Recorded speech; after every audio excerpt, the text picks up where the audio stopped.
Hey there, everyone. Welcome back to the Overflow. My name is Micah Curtis. And I'm Alex Baldwin, also known as the Hatman. And as always, we present the Overflow to you this week to answer the questions that sadly we were unable to get to with the last couple of podcasts. We did have a great turnout this week, though, so we're very happy to all of you who showed up. So we're going to keep bringing the entertainment to you as best that we can.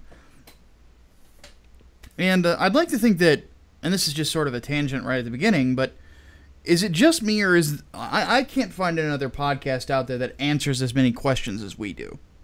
I really don't think there are that many that do, unless they're just straight up live and have a little Q&A section there at the end. Like they don't go over the extra stuff like we do. I certainly haven't seen an Overflow type program. Yeah, I've always felt like it should be a necessity. I mean, like the Daily Wire podcasts, they do a mailbag thing at the end of every week, but that's like for subscribed members and things like that. I mean, granted, they're a huge website, so, you know, there's probably a reason for that. But I think that they're the only ones I've really seen that do like regular Q&A stuff to answer concerns from the audience. I don't think it should be that rare, honestly. It really shouldn't, especially for like a sort of news program like we're doing. I mean, obviously there's going to be stories that we don't get to, or topics that we just don't have time to talk about, and you know, we could give a quick hit to, and you know, of course, if they're not going to be on the quick hits, then that's what the Q&A is for. You know, people can ask us, hey, what do you think about this thing that's been going on? Or you know, they could enlighten us to something that we had no idea about. Yep. I'm praying for the day a few years from now that we have, you know, a full-on budget we can devote ourselves to this sort of thing full-time, but we're sadly just not there yet. But this is one part of that, of just answering questions in general that I never want to give up on. So I feel like that's one thing that, you know, makes people happy, is the fact that they can get if they really want to know our opinion on something, they want to hear somebody else's perspective on it, they're not in fear that they're not going to get it from us. So right. All right, Hatman. Well, you always get to choose this how we begin, and we're going to keep that going. Politics or entertainment? Where do we go? Oh God, I don't remember where we went last week, but let's just do politics this week. Let's keep it in order. Sounds like a plan to me. The Autist Whisperer asks, what's our favorite fiction book that is centered around politics? For me, it is a tie between Animal Farm and 1984. Well, yeah, 1984 would be, that's politics, for sure, because the party, of course. Yeah, it deals with totalitarianism. Yeah. Would graphic novels count? Go for it. Because I would say, of course, Alan Moore's V for Vendetta. Yeah, and that actually pulls a lot from 1984 as well. It does. I think the visuals kind of add to it too, but that's just me. I'm a visual guy. What did you think about the movie, by the way? I liked it. I think the movie is a little bit more accessible to the you know, average normie than the graphic novel itself is. Especially now. I think actually it has a little bit more relevance than the graphic novel does, just because of the liberties that it takes. Yeah. Say, I've actually, I hate to say this, I've never read the original graphic novel. Was Really? Yeah, was the fear of religious bigotry that big of a deal in the graphic novel too? Or is that something they added in to kind of dig at the Bush administration? I really don't remember. I really don't remember that much, to be honest with you. I don't remember. I do remember the priest, but not like the big, you know, I'm a God-fearing Englishman and I'm goddamn proud of it. Like that whole thing. I don't remember if that was with Prothero in there still. Yeah. Yeah, I'm genuinely curious about that one, because I've had several friends of mine tell me that there were a lot of like digs at the Bush administration. That was one of them. Yeah. or digs at the religious right in that film, and it does feel like a dig at the religious right. But if it's if it's true to the book, I can't really complain about it. So that's sort of why I'm still up in the air about the film itself. Because if they really did take a story by Alan Moore and used it to dig at a current administration, then they're pricks. No matter how good. Oh my God, why am I forgetting the guy who played V? Oh shoot, Red Skull. Yeah. Hugo Weaving. Yeah, Hugo Weaving. Like his performance as V is very memorable. But yeah, I can't really. It might make me hate the movie if that's the case, which would suck because there's a lot of really good performances in it. Stephen Fry's great. Natalie Portman's not too bad. I've never been really high on her as an actress. Hugo Weaving's great. John Hurt as kind of the big bad is great. Like it's, it would be a shame if politics basically ruined what is really a message that all people can really understand about totalitarianism. Mm. There is one thing that I think might make the graphic novel a little somewhat more relevant in the movie, at least as far as the new rise of anarchism to combat perceived fascism. Because there was a big thing there. It was like, almost a black or white sort of presentation there. Mm-hmm. Like two extremes, but, society was going to go to one or the other eventually, almost like a pendulum sort of thing. Yeah.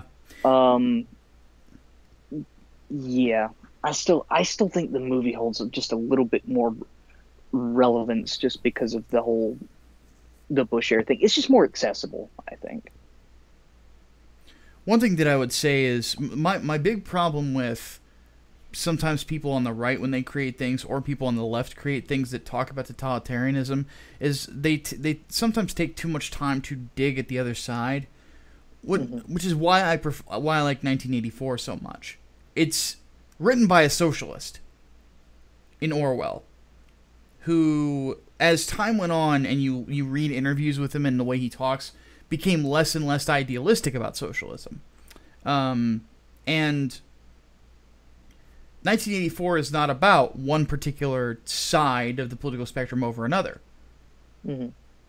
It's about a problem within humanity itself. It's really a discussion about the human condition and about what we are capable of doing if a government seizes total control of an entire society. And if anything, it's a warning to people of just how bad we can do this to one another. And it doesn't matter if it's far right fascists. It doesn't matter if it's far left communists. Totalitarianism is totalitarianism. Mm-hmm. And we have to consistently be, willing to keep an eye out for that. But I've always felt that, and this is probably going to sound jingoistic to some people, I don't care. I've always felt like the answer to that is America. Because over the last, how long has this country existed? Like 230 some odd years? Something of the sort. Yeah. Yeah. Ish. Yeah, around 230 years. 230, 240, something around there. I'm not that good at math, so. But, around 240, 242 years. 1776, 2018, yeah. So, but anyway, the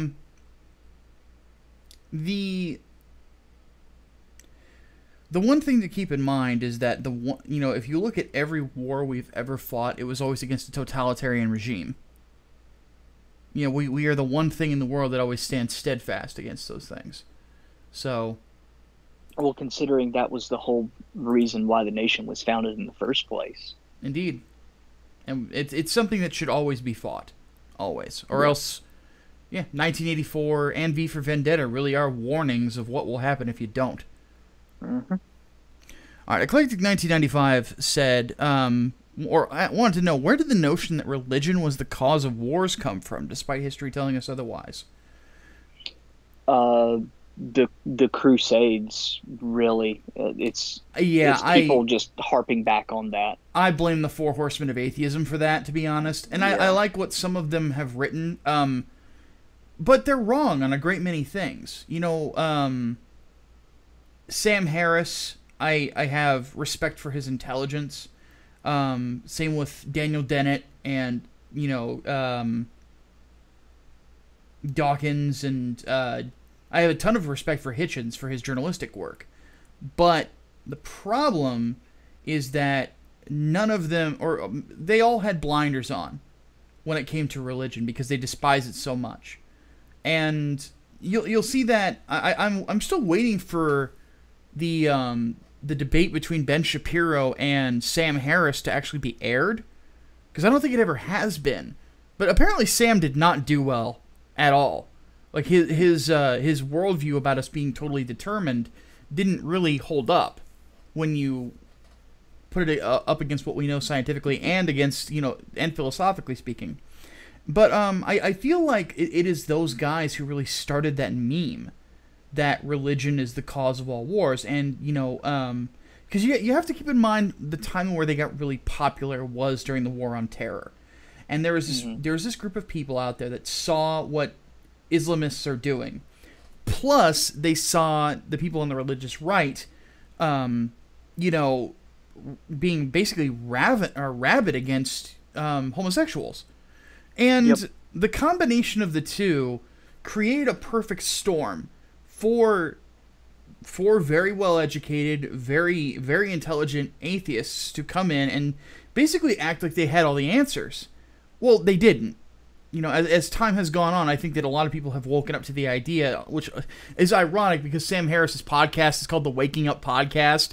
But more and more people have woken up to the idea that no, it's not religion that caused these. That there's something inherent in the human condition that twists people. And we are and we're always looking for some sort of a scapegoat to blame it on. And there's little things that, like, as time has gone on, and more people have been bolder and have spoken up against it, that, like, have gone out the window and basically become memes of mockery for people like, shit that, like, T.J. Kirk or Thunderfoot or the Armored Skeptic will say that just isn't true. Like Hitler was a Christian because Gott mein Us is on the belt buckle of the German military. Gott mein Us was being used by the German military like 100 years prior. It's a military slogan. I'm pretty sure it still is their military slogan. I wouldn't know. I don't know much about German military. But that's my problem. It's like, that's a lie. Hitler was not a Christian. You look at most of the people he targeted during the Night of Long Knives. Christians. A lot of them were priests. Well, keep in mind at the time keep in mind he also. One quick thing, real quick. I'm sorry, I don't mean to cut you off, but okay. You also have to keep in mind Dietrich Bonhoeffer, one of the most well-known theologians of all time, tried to assassinate Hitler. If Hitler was doing what was dictated in the Bible, why would a minister like Bonhoeffer try to kill him? Bonhoeffer, who was a man of peace, by the way. Like that, these sorts of things aren't considered, but yeah, it basically comes down to crusades. Yeah. Keep in mind too that just dictators throughout history have wanted to try and get on the good side of the Pope just because of the massive amounts of social influence that having his ear could bring. But another detail that I think is really important here, about the time that they were really starting to get popular, I think, when was the God Delusion published? Like 2006? I think. Let me double check on that. Yeah, 2006. About that time, that's when, like, internet was really starting to become, like, a big cultural thing. Like, internet culture was really starting to become a thing. Yeah. 4chan was really starting to swell in size. YouTube was just being made, so video sharing was becoming, a real thing. And with that comes, this wave of, edgy internet atheists, or just, the skeptic, quote unquote, movement in general. Mm-hmm. Although it really wasn't skeptical to start out with, it was more outright anti-theist than anything else. And it still remains that way. In a large part, yes. But the message just sort of spread, and that's why even now, if anyone ever says anything about religion in the comment section, if there is a comment section, there will almost always be somebody in there going to bat for God doesn't real, you guys. Don't you know you're deluded? That sort of nonsense. Yeah. Well, and here's the thing. These kind of folks were emboldened by the fact that, I mean, back in the early days of YouTube, how many sensible Christians were really content creators? Very few. There really weren't many. And the reason being is because they've all got stuff to do, jobs and stuff. Conservatism really, even in general, didn't have much of a presence aside from Lee Doran. The channel How the World Works. Mm-hmm. And he abandoned it later on because he has a job. So it's one of those things where you look at it and you're like, up until recently, there really wasn't a lot of a presence, for, on the internet for people to start debunking these goofy ideas that are basically lies about religion. And this is one of them, is the idea that all wars come from religion. It's preposterous. Explain Vietnam, explain Cambodia, explain the Russian Revolution. Like, all those related to communism, and you can't say that communism is a religion. It's the antithesis of religion. It attempts to remove God to replace it with man. Marx called religion the opium of the people, and that's not a compliment. So, no, I mean there's a reason why 99% of churches were either seized or destroyed through the history of the Soviet Union. Yeah. All right, Crystal Wing 2149 asks, "What's this evil thing that the women are trying to run for president?" Elizabeth Warren. All right, so Elizabeth Warren is a former Harvard professor who has been very noisy in the Senate, and she's gotten in trouble for it because of some of the things she said. The big one was consistently insisting that Jeff Sessions is a racist, which goes against Senate protocol. You can't just... Yeah, I believe she got censored for that. Yes, she did. And there were people who went and got tattoos that said "She persisted" on their arms. Yeah, because part of the censure actually said, nevertheless she persisted. So that became a slogan thing. Like, oh, that's a compliment. Like, not really. No. It means that she's a liar. Yeah. And that's what I find so funny about the tattoo. It's like, yeah, you're getting tattooed "She's a liar" on your arm. I agree. I agree wholeheartedly. She is a liar. So, but they've been looking to promote her because she's very far to the left. She is whammon, like that. She's very noisy. She says she's part Native American. She has no claim. She generally gets good press too. Oh, absolutely. She's a progressive darling. So, and honestly, she is more popular than someone like a Kamala Harris or a Cory Booker. Yeah, she's got more of a name recognition, or I guess brand recognition. Let's be real. Yeah. So the calling her evil's not wrong though. Planned Parenthood supporter, socialist, the whole 9 yards. And like Bernie Sanders and like Hillary Clinton, if she were to ever be elected, it would be disastrous for the United States. I would honestly think that it would probably be worse than Barack Obama, unless we had a Republican Senate to keep it deadlocked. So,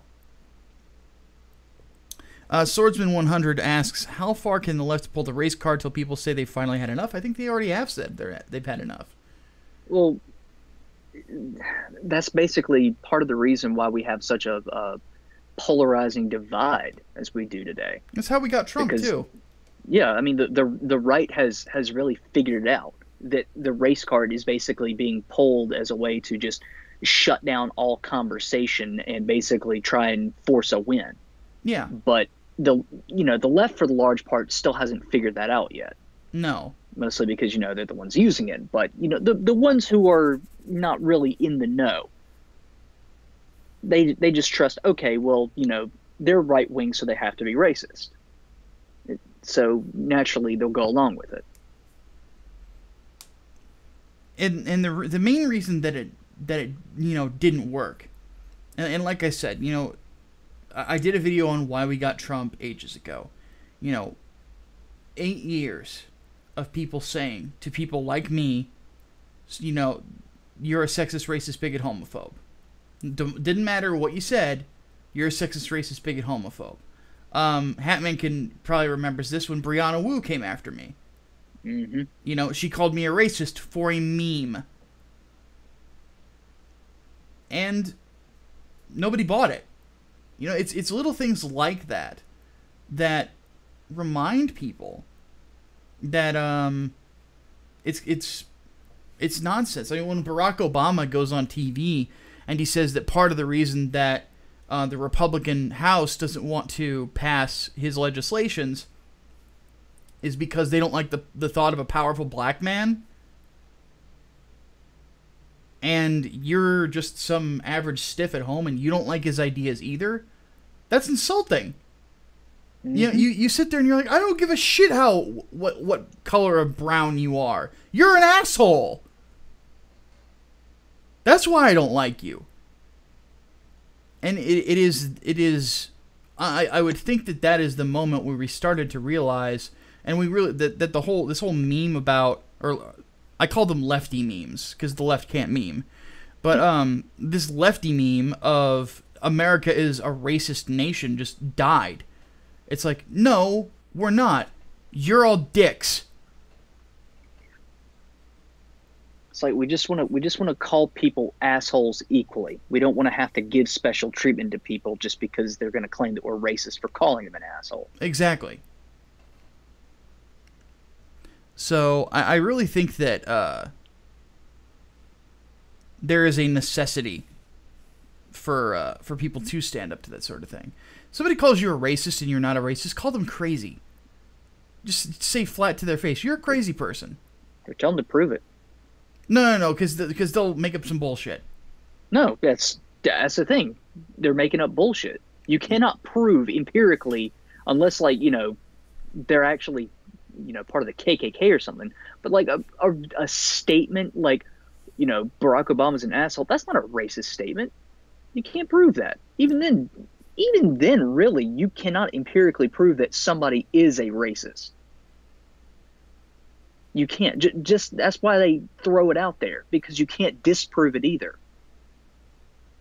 But because it's a social wrong. Well, and that's why I say call them crazy, is because of that. Because you ask somebody to prove it, they're gonna throw something out there that isn't racist, but it is to their to their base. They're gonna think it's racist because they're morons. Your main concern has to be the guy in the middle. If the guy in the middle sees you accused of something that is untrue, and you say you're insane, as in not just the claim is false, but the very idea you would come up with it is means that there's something wrong in your head, then they're gonna look at it and they're gonna go, well, wait a minute, like how could you make that accusation about that person? Like there's nothing there, because the fact that there is no evidence is self-evident. And that's the real thing. Unless you're, marching through Charlottesville with tiki torches saying, hail victory, it's very, like you said, it's very hard to prove that someone's a racist. And most people really know what racism is and is not. It's this whole power plus whatever. That's nonsense. People know that it is hate. Mm-hmm. So I just prefer to call people crazy. Because, like, no, you're a crazy person. You've never seen... If you think that saying that this guy is an asshole while he is black is racist, you don't know what racism is. You're insane. You should be sanctioned.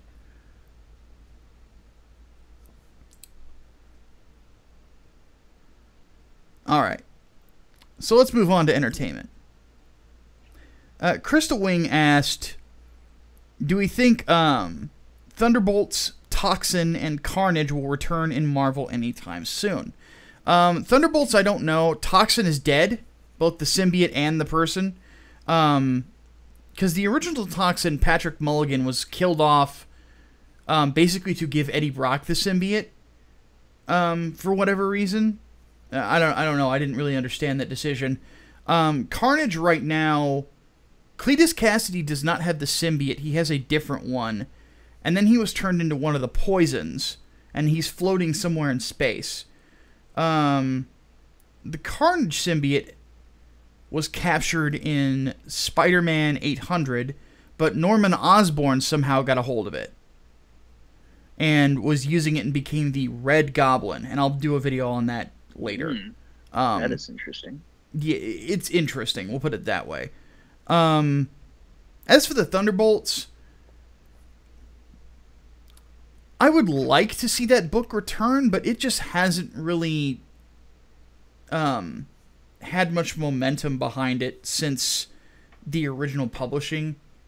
Like, it's really a hard book to get off the rails, you know, because there's, I don't know, we look at superhero comics like so black and white these days, and there's not as many gray areas, sadly.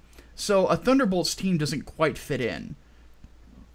You know, and let's be honest, like, it seems like what Marvel's doing is outside of the Avengers, they're shifting these additional teams that they have around to have a different purpose. They've been doing that since the Quesada era. You know, the Thunderbolts were originally just this group of supervillains who were trying to reform, and then with Warren Ellis's run, they basically became the Suicide Squad of Marvel. Which, Warren Ellis's Thunderbolts is a great book, but that's basically what it was. It was Marvel's Suicide Squad. And then, with Champions, that's basically Marvel's Teen Titans. So, yeah. Aside from the whole social justice thing, Marvel really has a problem in the sense that it's having an identity crisis in regards to what it wants to be. Does it want to try to be DC, or do they want to try to be something better? You know, or different, and they're just not really grasping it. So it's kind of unfortunate. Like, from what I had noticed in the Free Comic Book Day version of Captain America, is that Ta-Nehisi Coates is trying so hard to be Tom King's Batman that it hurts. So, yeah. But no, yeah, Toxin's gone. Carnage will probably come back as Cletus Cassidy at some point in the future, and Thunderbolts. Well, Marvel's going to have to get its head on straight first before they can try to do that right. What do you think, Hat? If that whole Red Goblin thing happened in 800, that's interesting. As far as Thunderbolts go, I don't know what's going to happen. I almost feel like the idea is antiquated for what Marvel's trying to do now. It's not diverse enough. Yeah, no kidding. Brian Gilmartin wants to know what our favorite Final Fantasy is. I don't have one. None of me. For me. For me, it's, well, you're wrong. But for me, it's not a single one. It's this the run from, I want to say it was 1996 up until 2002. When did 10 get released? Somewhere around 2000. 2001, yeah. So from 96 to, yeah, 2001, sorry. So from 96 to 2001, I thought was no, 97. So yeah, God, that was only 7, 8, 9, and 10 basically. Yeah, basically 7 through 10, like that string, and Tactics as well. that string of games was great. So for me, it's just that whole lineup. Yeah, because Tactics came out in '97 as well. Is freaking phenomenal, and then it just kind of feels like it drops off. 11 was an MMO, so I didn't play it. 12 was really slow, and I wasn't a big fan. 13 was trash. That whole lightning thing was trash. 14 was an MMO. And then 15 I own and have not played yet. I might dig into it on my days off. So we'll see what happens there. But I'm looking forward to playing it because I've heard nothing but good things about it. So, but yeah, the string from 97 to 2001, like, was the story of my PlayStation, basically. Like, that's mostly what I played was Final Fantasy games. I still know 8 like the back of my hand, and all the secrets and everything. I could probably recite them by heart. I've beaten that game at least 8 times, oddly enough. That's another one I want to go back and play through. I love those. I don't know why I like 8 so much. It's fun to play. The storyline's kind of mediocre, but I did have some fun with streaming it though. Back when the channel first really started to have a little bit of a following. People seem to like my impression of Sorcerer's Ultimedia. Siege! Curse all Siege! All of them in their stupid haircuts. Alright, Eclectic 1995 asked, how different do you think the MCU would have been if Marvel Studios had the theatrical rights to X-Men and the Fantastic Four? You would be seeing a lot more Hugh Jackman. Yeah. Wolverine would be in everything, just like the comics. Well, consider the following. Chris Evans would not be Captain America. He would be Johnny Storm. There's that too, yes. So they would have a totally different Captain America. And that would suck. Yeah. Which I'm really hoping that they don't recast Chris Evans or try to recast him after while he's taking his break. Because I would much rather, if they do kill off Cap in Avengers 4, have Bucky take over. Yeah. I think that would be fitting. Not to mention the Bucky Captain America costume is pretty freaking badass looking. But even if it does have a freaking arrow pointing to his dick. Black Widow seemed to like it.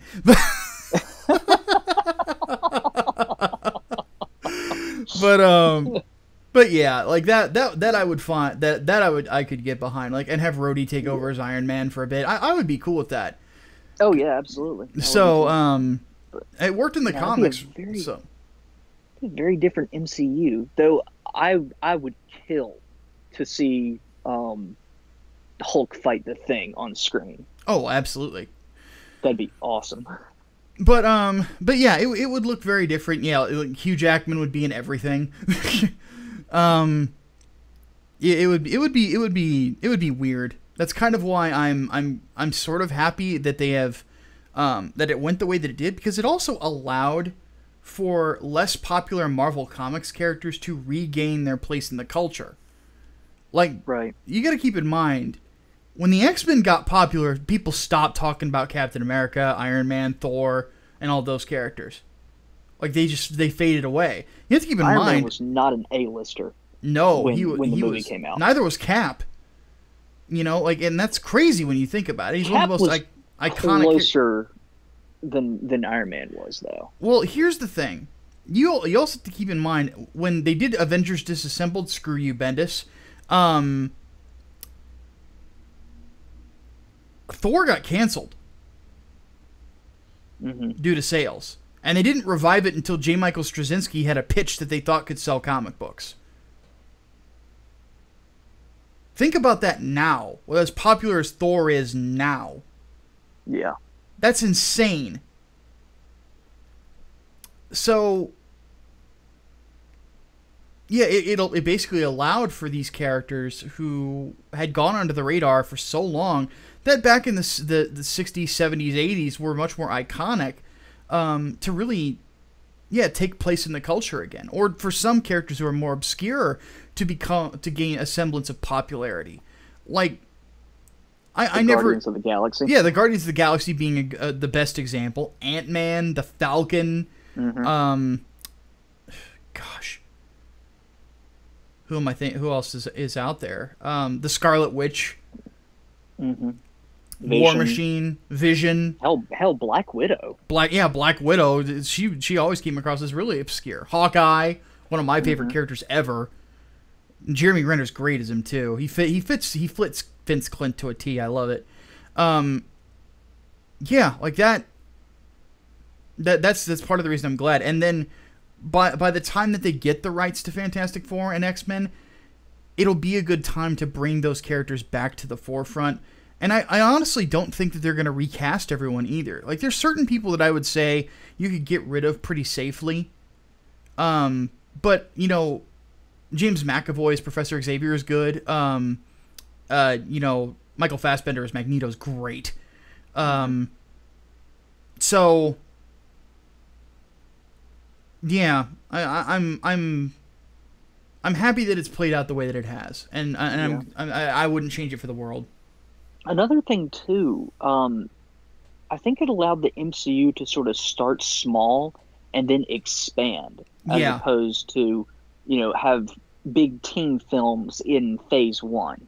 Because that would have been just way too crowded, especially, you know, like when they did a big event like Avengers. Like, how would you mesh the X-Men and the Fantastic Four into that? That would have been like an Infinity War level thing. Way too early on. Yeah. Yeah. No, it needed to build. I mean, right now, who is one of the, you know, Thanos is now considered one of the best villains in cinematic history. Thanos is one of the most obscure big bads ever. That's crazy to me. Not to mention, it also made everyone else up their game. Comic book movies had to be great. They couldn't just be good or passable. You can't have another X3. No, it's not gonna happen. People aren't gonna watch it. No. Spider-Man 2 did great things for comic book movies. The Dark Knight did great things for comic book movies. The MCU did probably the most for comic book movies. Yeah. And that's the reason why I would say no. I would say much. the MCU and the Nolan trilogy together, really. Oh yeah. Well, yes. Yeah, they really did. Nolan trilogy, as far as a self-contained story goes. Yeah. Well, they came out around the same time. Batman Begins was back in 2006, I think. Yes. And then, but Dark Knight was in 2008, along with Iron Man and Incredible Hulk. Hulk. With Iron Man. Yep. So. Yep. Spider-Man 2 was what, 2004? 2003, maybe. Jeez. Okay. It came out before I graduated high school. It had to be back in 2003. But even then, it had some pretty big weaknesses. So, you know, like back in 2008 is when it really started feeling like there was a completeness to these films. Yeah, like they were fully considered. Yeah, and keep in mind that's why, you know, we're so harsh on the DC films now, because we know what good looks like, and that ain't it. Yeah, there's no more room for experimentation. Well, there's a little bit of room for experimentation, but the formula has just about been cracked. And you can't be lazy. No. That's the big thing. No. Like, because a lot of comic book movies are lazy. Or were lazy up to that point. Like, there were outliers like Blade. But even then, Blade had the advantage of being an obscure character that you could do whatever you wanted with it. Yeah. Like, here's a mindfuck. Here's a mindfuck for you. Blade in the comics is British. Yeah, and they had Wesley Snipes play him instead, and play him as an American. He's from Chicago in the comics. Part of the reason I like the movie version. So, all right, we need to move on. Is Dark Souls too depressing for its own good thanks to Dark Souls 3? Asked by the Swordsman 100. No. Someone needs to praise the sun more. Exactly. Dark Souls is amazing. Metal Gear Solid will always be my favorite video game series of all time, but Dark Souls is almost number 2 for me. And part of the reason for it is because it uses the dark and depressing in a way to make every victory seem huge. And that, in my opinion, is how you're supposed to use dark settings, is to make the light shine that much brighter. Because when everything is already bright, the good things just seem like the norm. It's why why I would probably throw up if I ever watched a full episode of Steven Universe. Or any CalArts thing. It's like everything is bright and colorful and happy and be happy. I feel like there's some, like, person on cocaine, like, tugging at my jowls here, trying to get me to smile. I just want to punch them in the head. Really hard. So you can't make me be happy. Happy is earned. I have to earn that. Not to mention my face is always bent in a frown naturally anyway. But regardless, you know, I have no problem with a game being depressing. Because if you use it properly, it makes the happy moments seem that much better. Or at least that's my interpretation. Hatman, like, you haven't played through Dark Souls, but just in that concept, what do you think about it? I mean, that's basically it. That just makes you appreciate it a whole lot more. That's a basic storytelling concept, you know. Mm-hmm. So, it's doing something right. All right, Autis Whisperer asks, speaking of Joss Whedon, what are your thoughts on his comments on Jordan Peterson? Called him an incel fish rapper because he criticizes feminism. Whedon, you cheated on your wife. You used feminism to get pussy. Fuck you. PC stands for pussy crushing. Joss Whedon is a PC frat bro. Oh, absolutely. And he's the most overrated anything ever. Yeah. Like, I went back and I actually watched Avengers and Age of Ultron. Yeah, the dialogue is honestly not that good compared to Infinity War. No. And it's because of Whedon. It's because the random Whedon speak. Like, I honestly, like, just as time has gone on, I think that he is possibly the most overrated director ever. And I think that he's jealous of Jordan Peterson's influence. He doesn't like it. You want to see a really good example of the change in quality of dialogue? Watch Age of Ultron and then watch Civil War immediately afterwards. Yeah. It's like night and day.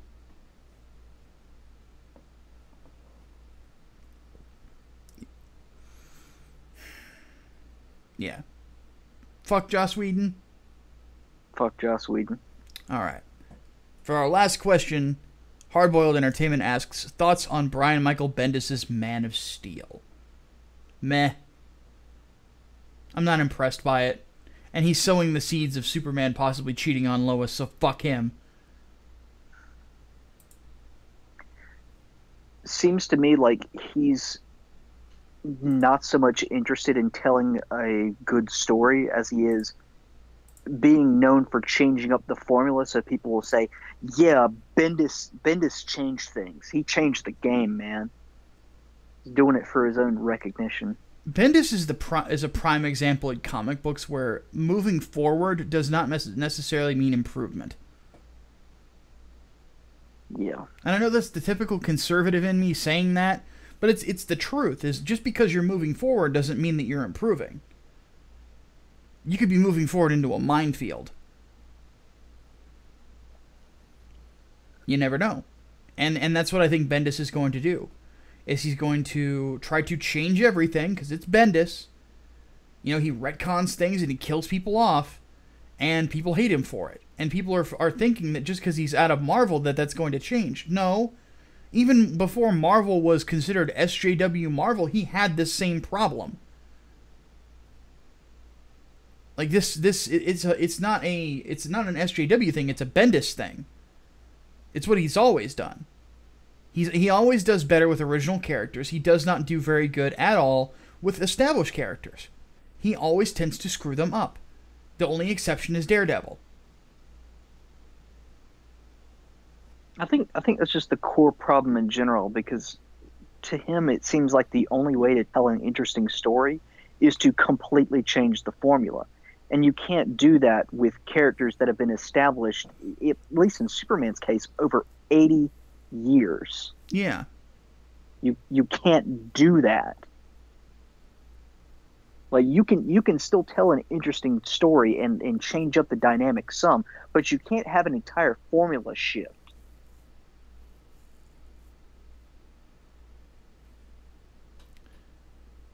Yep, that's a good way to put it. It doesn't work like that. Say, Superman is the all-American boy. You know, and the most recent Truth, run justice, and the American way. Yeah, and the most recent run on Superman reestablished him as that.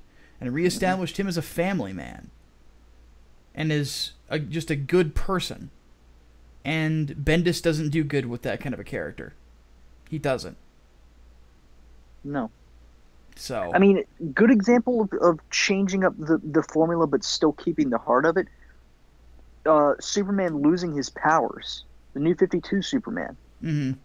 That was not bad at all. That was interesting. What's not interesting is changing core values of Superman. Yeah, which he will inevitably do. Yeah. So, again, my warning to everyone. Just because Brian Michael Bendis is on Superman and he's away from Marvel does not mean that he is not Brian Michael Bendis all of a sudden. He honestly should not be on Superman. He should be on Detective Comics. Tom King on Batman, Bendis on Detective Comics, that would have been fine. Or he should be writing Nightwing. Or given a Damian Wayne solo book. He should be writing street-level characters. That's where his strength lies. You know, Put him on The Question. Well, yeah, or The Question. I would read Bendis as The Question, absolutely. So, but that's the problem. Or heck, I'd even put him on The Spectre. That would be something. Like, Spectre hasn't had a good comic in a while. Give it to Bendis, see what he can do with it. Like, that's the sort of situation that he thrives in. But you give him these... You give him one of the big three. He fucked up Iron Man. There's no reason to think he's not going to fuck up Superman. Alright, that is the last of our questions for today. That is it. Yep. And, yeah, 45 minutes of question answering. We went in pretty in-depth this week, so... We did. That was pretty good. Oh, yeah. Absolutely. But... there are things that must be done. I have videos to work on. Hatman probably has things he's got to do. Like food. Yes. So, we need to take off. So, we appreciate you guys hanging out. Don't forget, we'll be back on Saturday with another set of podcasts discussing more insanity in the world around us. But until that time, my name is Micah Curtis. And I'm Alex Baldwin, also known as the Hatman. And we'll see you guys next week. Deus Volt. Deus Volt.